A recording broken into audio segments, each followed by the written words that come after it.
Ya sahabat kompas.com, balik lagi channel Kompas Otomotif.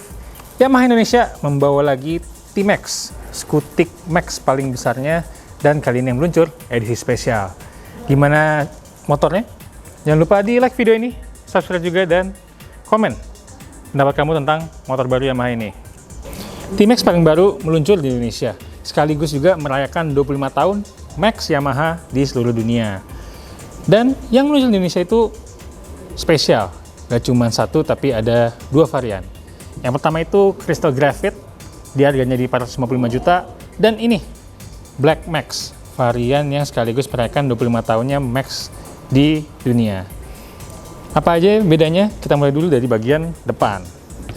Bagian depan dari T-Max baru ini sepenuhnya berbeda dibandingkan T-Max yang generasi sebelumnya. Yang itu juga nggak dijual di Indonesia. Bentuknya jadi lebih dewasa. Dan paling kelihatan ada dari bagian body cowl, dia lebih streamline dibandingkan yang sebelumnya yang lebih tinggi. Lalu lampu depannya juga berbeda, modelnya ganda dengan ciri khas bagian huruf T di bagian diarelnya. Untuk bagian peleknya juga dia baru, dia dibentuk dengan cara spin forge. Jadi dia lebih kuat, lebih ringan, dan ketika prosesnya itu diberikan heat treatment yang artinya lebih kuat dibandingkan model sebelumnya. Nah, dari samping ini kelihatan banget kalau T-Max adalah varian Max Yamaha yang paling gede. Panjangnya, terus lebarnya juga. Dibanding X-Max sama N-Max, ini adalah dedengkotnya dari Max skuternya Yamaha. Sebagai Max skuter Yamaha paling gede, T-Max menggunakan mesin 560cc, 2 silinder, yang bertenaga 47 tenaga kuda dan torsinya 55 Nm. Tenaganya disalurkan ke belakang lewat transmisi CVT, tapi di sininya diantar ke rodanya pakai belt.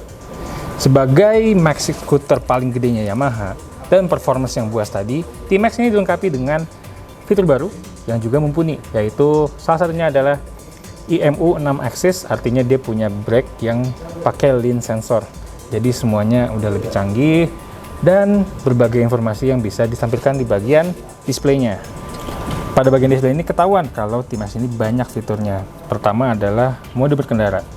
Dia bisa ganti mode dari S atau Sport sama T yang katanya sih Town, jadi lebih halus untuk pengantaran tenaganya. Lalu kalau digeser, screen-nya bisa di-adjust ketinggiannya. Terus bisa terkoneksi sama Yamaha Y-Connect. Ya kalau udah koneksi bisa muterin lagu juga, informasi. Temanya dia bisa gonta-ganti, ada 3 tema, si takometernya aja. Dan dia juga ada penghangat bangku sebanyak 3 level, juga penghangat grip. Jadinya kalau buat dipakai jalan jauh, motor ini mumpuni banget. Nah, bisa dilihat juga fitur baru dari T-Max ini adalah TPMS. Ini untuk ban depan, ini untuk ban belakang. Tapi ini karena gak ada, karena posisi motornya lagi diam. Nanti dia baru baca ketika motor udah bergerak, karena sensornya di dalam pelek. Lalu dia juga dilengkapi dengan cruise control. Pas banget nih buat perjalanan-perjalanan jauh, jadinya nggak usah ngegas-ngegas lagi, tinggal ngerem aja.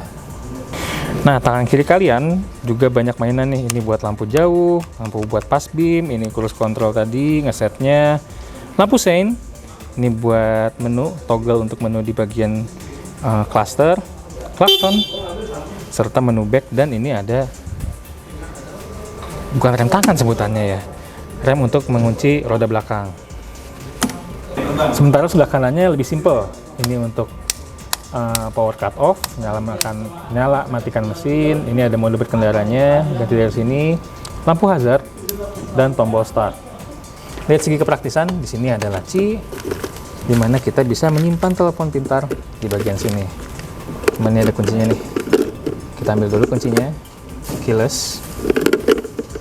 Ini bisa buat naruh telepon pintar kalian, dan di dalamnya tuh ada karetnya, serta di sini ada colokan USB untuk ngecas. Nah, karena ini motornya ada keyless, ini kuncinya. Untuk nyala matikan tinggal dipencet. Begitu juga kalau mau nyalain lagi. Dan ini ada tombol untuk buka bangkunya. Dia bukanya juga unik nih. Nah, cukup dalam, bisa untuk bawa helm serta barang-barang bawaan kalian ketika touring, dan ada lampunya, jadi buat nyari barang ketika gelap gak masalah. Joknya nggak usah kalian tahan-tahan lagi karena udah ada hidrolik. Dan di balik joknya ini ada tempat untuk penyimpanan barang-barang, ya kunci-kunci kalau misalkan ada keadaan darurat. Selain axle-nya yang ada di belakang, dia juga unik. Tangkinya bukan di bawah jok tapi di depan jok. Jadi kalau ini joknya tutup, tangkinya ada di sini. Kapasitasnya 15 liter. Nah, begini posisi berkendaranya. Untuk tinggi badan 178 cm seperti saya, pasti tangan nyaman dan kaki juga. Cuman bodinya si T-Max ini kan lebar. Pasti kalau misalkan ini udah turun, agak jinjit nih. Apalagi kalau posisi duduk kalian masih bersender ke support yang di belakang ini. Jadi kalau amannya agak maju, turun, atau kaki kanannya di atas, tapi kaki kiri yang turun. Ini bisa menapak sempurna. Tapi kalau overall, ini harusnya nyaman banget sih untuk jalan jarak jauh. Tangannya rileks, punggungnya juga disupport dengan baik sama joknya. Dan fitur barunya juga tadi, ada grip heater dan juga penghangat jok, seat heater. Mungkin kalau buat macet-macetan di Jakarta, agak nggak kepake ya fiturnya. Cuman kalau misalkan kalian mau touring, ke puncak misalkan, terus kehujanan, ya hangat di pantat sama hangat di tangan sih membantu banget. Ya dengan harga 450 jutaan sampai 475 juta, menurut kalian gimana Yamaha T-Max ini? Worth it gak buat kalian jadikan buat simpanan ya? Koleksi terbaru kalian buat jalan jarak jauh. Komen pendapat kalian di bawah, like videonya, dan juga subscribe ke channel Kompas Otomotif.